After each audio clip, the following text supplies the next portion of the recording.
হয় চাওক, মই এই মুহূৰ্তত উপস্থিত আছোঁ গুৱাহাটী উচ্চ ন্যায়ালয়ৰ জ্যেষ্ঠ অধিবক্তা অংশুমান বৰাৰ সৈতে। আচলতে এই গোটেই বিষয়টো পোহৰলৈ আহিছিলে যেতিয়া সেই ইয়টখনত উপস্থিত থকা যুৱতীগৰাকীৰ পিতৃয়ে প্ৰতিদিন টাইমৰ আগত কৈছিলে যে তাতো এটা সমান্তৰালভাৱে এনকুৱাৰী হৈ আছে। এতিয়া যিহেতু এখন বহিৰাষ্ট্ৰত হৈ থকা তদন্ত, সেই তদন্ত প্ৰক্ৰিয়াটো কেনেধৰণৰ, এইটো কৰোনা এনকুৱাৰী বুলি কোৱা হৈছে, সেই কথাটো মই পোনপটীয়াকৈ অংশুমান বৰাৰ পৰা জানিব বিচাৰিম। আজি পোহৰলৈ আহিছে যে তাতো এটা তদন্ত হৈ আছে, কৰোনা এনকুৱাৰী বুলি কৈছে। এই বিষয়টো কেনেকুৱা ধৰণৰ আচলতে? এইটো আচলতে এটা প্ৰিলিমিনাৰী এনকুৱাৰী। এইটো তেওঁলোকৰ হয়তো বিভিন্ন দেশত তেনেকুৱা এটা প্ৰচেছ এটা আছে। আমাৰ দেশতো চিমিলাৰ এটা প্ৰচেছ আছে। তাত আমি যদি এনেকুৱা কেতিয়াবা আননেচাৰেল ডেথ, ধৰক ছুইচাইড এটা আমি দেখিছোঁ যে ছুইচাইড কৰিছে কোনোবাই, তেতিয়া আমি পোনপ্ৰথমেই কিন্তু ক্ৰিমিনেল কেছ এটা ৰেজিষ্টাৰ নকৰোঁ। আমি এটা আননেচাৰেল ডেথ কেছ অৰ্থাৎ UD কেছ হিচাপে আমি কেছ এটা ৰেজিষ্টাৰ কৰোঁ আৰু তাৰ ওপৰত এটা আমি প্ৰিলিমিনাৰী এনকুৱাৰী কৰোঁ। সেইটো কিন্তু ক্ৰিমিনেল নৰ্মেল ইনভেষ্টিগেশ্যন নহয়। সেই UD কেছটো ৰেজিষ্টাৰ কৰি পেলাই আমি চালি জাৰি চাওঁ যে মেডিকেল ৰিপৰ্ট চোৱা যায়, সাক্ষ্যবাদী লোৱা যায়, লৈ পেলাই আমি দেখা যায় যদি তাত কোনো ফাউল প্লে আমি নেদেখোঁ, যদি দেখা যায় যে হয় এইটো যেন আননেচাৰেল ডেথেই হৈছে বা এক্সিডেণ্টেল ডেথ হৈছে, তেনে ক্ষেত্ৰত আমি UD কেছটোতে আমি বস্তুটো সামৰে পুলিচে আৰু আগ নাবাঢ়ে। কিন্তু UD কেছটো ইনভেষ্টিগেশ্যন কৰি থাকোঁতে যদি পুলিচে দেখা পায় যে there is a chance of foul play, কিবা এটা ক্ৰিমিনেল ইনভেষ্টিগেশ্যনৰ প্ৰয়োজন বা তেনেকুৱা মেটেৰিয়েল যদি পায়, তেতিয়া তেওঁলোকে নৰ্মেল ক্ৰিমিনেল কেছ এটা ৰেজিষ্টাৰ কৰে। চ' আমি ইয়াত UD কেছ বুলি কওঁ। তাতে সেইটো তেওঁলোকে কৰোনাজ মেজিষ্ট্ৰেটৰ থ্ৰুদি সেইটো প্ৰচিডিঅ'ৰ এটা কৰে। চ' তাৰ প্ৰচিডিঅ'ৰটোত সদায় এটাই দুইটাৰে ডিফাৰেঞ্চ হয় কি, তেওঁলোকে যিখিনি মেটেৰিয়েল কালেক্ট কৰে ডিউৰিং দি এনকুৱাৰী, সেই এনকুৱাৰীখিনি কৰোনাজ কোৰ্ট যিখন আছে তেওঁলোকৰ তাত, সেই কৰোনাজ কোৰ্টৰ তাত সেইখিনি প্লেচ কৰা হয়। সেই কোৰ্টে তেতিয়া চালি জাৰি চাই পেলাই তেওঁলোকে এটা ভাৰ্ডিক্ট দিয়ে। আমাৰ ইয়াত সেইটো UD কেছত ভাৰ্ডিক্টটো নাহে, কিন্তু সেই ক্ষেত্ৰত কৰোনাজ কোৰ্টে কিন্তু এটা ভাৰ্ডিক্ট দিয়ে যে হয় আমি যিখিনি সমল পালোঁ, সেই সমলখিনিৰ ভিত্তিত আমি দেখিছোঁ যে এইটো এটা নৰ্মেল এটা এক্সিডেণ্টেল কেছ। তেওঁলোকে বিভিন্ন ক্ষেত্ৰত মেডিকেল নেগলিজেঞ্চৰ ক্ষেত্ৰতো দিয়ে, ৰোড এক্সিডেণ্টৰ ক্ষেত্ৰতো এনেকুৱা কিছুমান এনকুৱাৰী কৰে।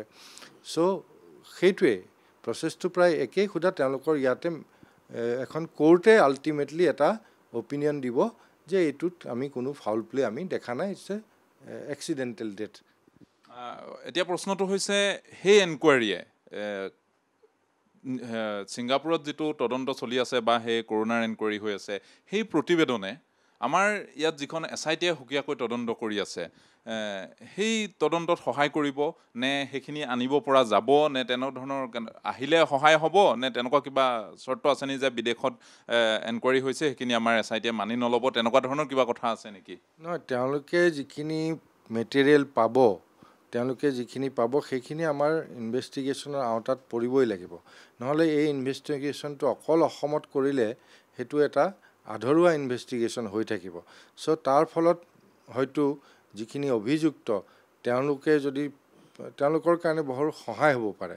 চ' এই ইনভেষ্টিগেশ্যন যিটো যদি তেওঁলোকে অলৰেডি কৰোনাজ কোৰ্টে কৰিছে হোৱাটএভাৰ, তেওঁলোকে সেই মেটেৰিয়েলখিনি নোলোৱাকৈ আমাৰ যদি ইনভেষ্টিগেশ্যনটো ততাতয়াকৈ ইয়াতে সম্পূৰ্ণ কৰি থৈ দিয়ে, এইটো মই ভাবোঁ it will be a disaster for our investigation. Ultimately হয়তো তেতিয়া আমি কিছুমান খুদুৱনি সদায় মানুহৰ মনত থাকি যাব। তো মই ভাবোঁ যে যিয়েই থাকক সেই আদালতত, যিয়ে নহওক, কাৰোবাৰ ফেভাৰতে হওক বা কাৰোবাৰ এগেইনষ্টতে হওক, সেইটো আমাৰ কাৰণে বিচাৰ্য বিষয় নহয়।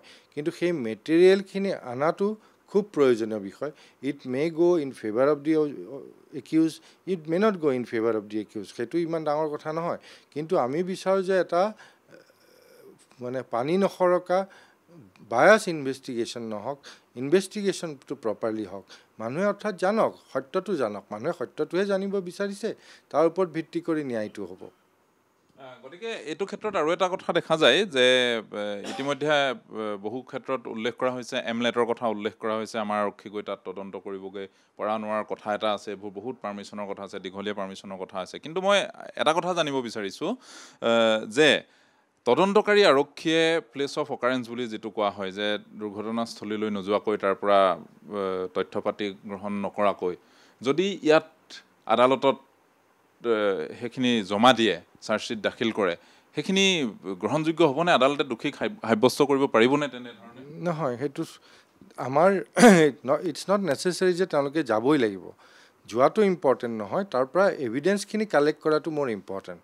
কি প্ৰক্ৰিয়াৰে কালেক্ট কৰিছে সেইটো ইম্পৰ্টেণ্ট। তেওঁলোকে আমাৰ যিবিলাক প্ৰচিডিঅ'ৰ আছে বিদেশী ৰাষ্ট্ৰত পৰা সাক্ষ্য লোৱা বা মেটেৰিয়েল কালেক্ট কৰা, সেই মেটেৰিয়েলখিনি কালেক্ট কৰিবই লাগিব। সেইখিনি নকৰাকৈ যদি আমাৰ ইনভেষ্টিগেশ্যনটো ইয়াতে কৰি থৈ দিয়ে, মোৰ বোধেৰে এইটো এটা আধৰুৱা ইনভেষ্টিগেশ্যন হ'ব আৰু কাইলৈ সেইটো কোৰ্টত তিষ্ঠি থকাটো বৰ কঠিন হৈ পৰিব। কাৰণ ইয়াৰ আগতে দেখা গৈছে যে অসমত আৰক্ষীয়ে বহু ধৰণৰ তেনেধৰণৰ হত্যাকাণ্ডৰ ঘটনাই হওক বা দুৰ্নীতিৰ ঘটনাই হওক আপোনাৰ হাতে লোতে উৎকোচ লওঁতে ধৰা পৰাৰ পিছতো সেই দোষীজন কিন্তু আইনৰ সুৰুঙাৰে সাৰি যায়, কাৰণ তাত কিছুমান সুৰুঙা থাকি যায়। গতিকে তেনে ক্ষেত্ৰতে সাৰি যায়, অসমতে সাৰি যায়। অসমত ঘটনাটো ইয়াত হোৱাৰ পিছতো তো তালৈ গৈ ছিংগাপুৰলৈ গৈ সেই বস্তুখিনি পানী নহৰকা তদন্ত নকৰাকৈ বা তাৰ পৰা বস্তুখিনি আপুনি কোৱাৰ দ্বাৰা নুগুটোৱাকৈ ইয়াত কোৰ্টত হেৰি কৰা আপুনি কেনেধৰণে আশা দেখিছে? গোটেই নাই, এইটোতো মই কৈছোঁৱেই যে তালৈ নোযোৱাকৈ হ'লেও সেই মেটেৰিয়েল যেনেকাই নহওক কালেক্ট কৰিব লাগিবই। সেই মেটেৰিয়েলখিনি তাতে কি হৈছিল নহৈছিল, তাতে ভিডিঅ' ফুটেজবোৰৰ অৰিজিনেল যদি ভিডিঅ' ফুটেজবোৰ তাতে আছে তাৰ পৰা আমি কালেক্ট কৰিব লাগিব। কালেক্ট কৰা এটা প্ৰচিডিঅ'ৰ আছে, সেই প্ৰচিডিঅ'ৰ আমি এডপ্ট কৰিব লাগিব। গোটেই বস্তুখিনি কিন্তু সেই প্ৰচিডিঅ'ৰ আইনী যিটো প্ৰচিডিঅ'ৰ কৰা হৈছে, আমি ইয়াতে দোষী এজনক দোষী সাব্যস্ত কৰিব যিকোনো মানুহক এটা আইনৰ নিৰ্দিষ্ট প্ৰক্ৰিয়া থাকে। সেই প্ৰক্ৰিয়াৰ মাজেৰে গৈহে আমি দোষী এজনক আমি আদালতত তেওঁৰ এগেইনষ্টত চাৰ্জশ্বীট আমি দিব পাৰোঁ। সেই প্ৰচিডিউৰেল যদি লেপছ কিবা থাকে তেতিয়া কিন্তু সদায় একিউজে তাৰ বেনিফিট পায়। সেইকাৰণে মই কৈছোঁ যে আপোনালোকে যেতিয়া ইনভেষ্টিগেশ্যন আমাৰ ইয়াত কৰি আছে SIT-য়ে, যাতে তাত কোনো প্ৰচিডিউৰেল লেপছ নাথাকে। প্ৰচিডিউৰেল লেপছৰ ফলত কোনোবা সাৰি গ'লে আমাৰ কাৰণে বৰ লাজৰ কথা হ'ব। মেটেৰিয়েল নাই সেইটো এটা বেলেগ কথা, বোলে কৰিছিলে কিন্তু মেটেৰিয়েল নাপালে, তেওঁলোকে প্ৰপাৰ প্ৰচিডিউৰ এডপ্ট কৰিছে সেইটো আন কথা। আৰু কিন্তু তোমালোকে প্ৰচিডিউৰত যদি ভুল কৰা, তাৰ ফলত যদি কাইলৈ ইনভেষ্টিগেশ্যনটো ফল কৰে, that will be a disastrous proposition for আছ।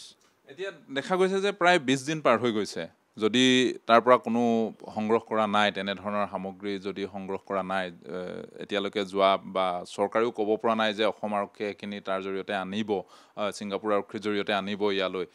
কাৰণ 20 দিন পাৰ হোৱাৰ পিছত সেই তাত থকা সামগ্ৰীসমূহ তেনেদৰে পোৱা মেলা ক্ষেত্ৰত যথেষ্টটো জটিলতা আহি পৰিব। জটিলতাটো থাকিবই নিশ্চয়, কিন্তু মই ভাবোঁ যে ছিংগাপুৰ আৰক্ষী অতি বিশ্বস্ত তেওঁলোকৰ ইনভেষ্টিগেশ্যন। তেওঁলোকে নিশ্চয় যিবোৰ মেটেৰিয়েল কালেক্ট কৰিছে তেওঁলোকে নিশ্চয় এইটো প্ৰিজাৰ্ভ কৰিছে, চিজ কৰি পেলাই সঠিকভাৱে থৈ দিছে। গতিকে সেইটো পৰ্যায়ক্ৰমে আমাৰ ভাৰতৰ পৰা গৈ পেলাই ইনভেষ্টিগেটিং অথৰিটিয়ে সেইখিনি কালেক্ট কৰিবলৈ বা থ্ৰু আমাৰ কোৰ্টৰ থ্ৰুদিয়ে হয় বা পিছত লেটাৰ্ছ অফ ৰিগটৰী বুলি কোৱা হয়, লেটাৰ্ছ অফ ৰিকুৱেষ্ট, তাৰ থ্ৰুদিয়ে হওক বা এইখন MLA যিখন আছে সেই তাৰ থ্ৰুদিয়ে হওক, আনি পেলাই যদি প্ৰপাৰলি প্লেচ কৰিবই লাগিব। সেইটো ডিলে হোৱাটো সিমান ডাঙৰ কথা নহয়, ডিলে হওক কিন্তু প্ৰচিডিঅ'ৰটো ফ'ল' হওক, মোৰ এইটোৱে কথা। 2 দিন লাগে দেৰিয়ে হওক, আমাৰ এনেকুৱা নহওক যে আমি হৰবৰীকৈ আজি কিবা এটা কৰিলোঁ কিন্তু আমাৰ প্ৰচিডিঅ'ৰেল কিছুমান লেকুনা থাকি গ'ল, তাৰ ফলত যদি কিবা এটা হয় মই সেইটোহে বেছি 2 দিন লাগে দিলেই হওক, কিন্তু procedure should be followed. Without following the due procedure আমি কাকো দোষী সাব্যস্ত কৰা আদালতৰ সন্মুখত সদায় কঠিন। নিশ্চয়কৈ সেয়া আছিল অংশুমান বৰা। ইতিমধ্যে তেওঁ গোটেই কথাখিনি ক'লে যে কেনেধৰণে 2 দিন দেৰি হ'লেও তাত থকা সামগ্ৰীখিনি, তাৰ তথ্য প্ৰমাণখিনি অসম আৰক্ষীয়ে সংগ্ৰহ কৰিবই লাগিব, SIT দলে সংগ্ৰহ কৰিবই লাগিব, তেতিয়াহে আদালতত তেওঁলোক যে দোষী সেই ঘটনাৰ, জুবিন গাৰ্গৰ মৃত্যুৰ ঘটনাৰ সৈতে যে তেওঁলোক জড়িত সেই কথা প্ৰমাণিত হ'ব।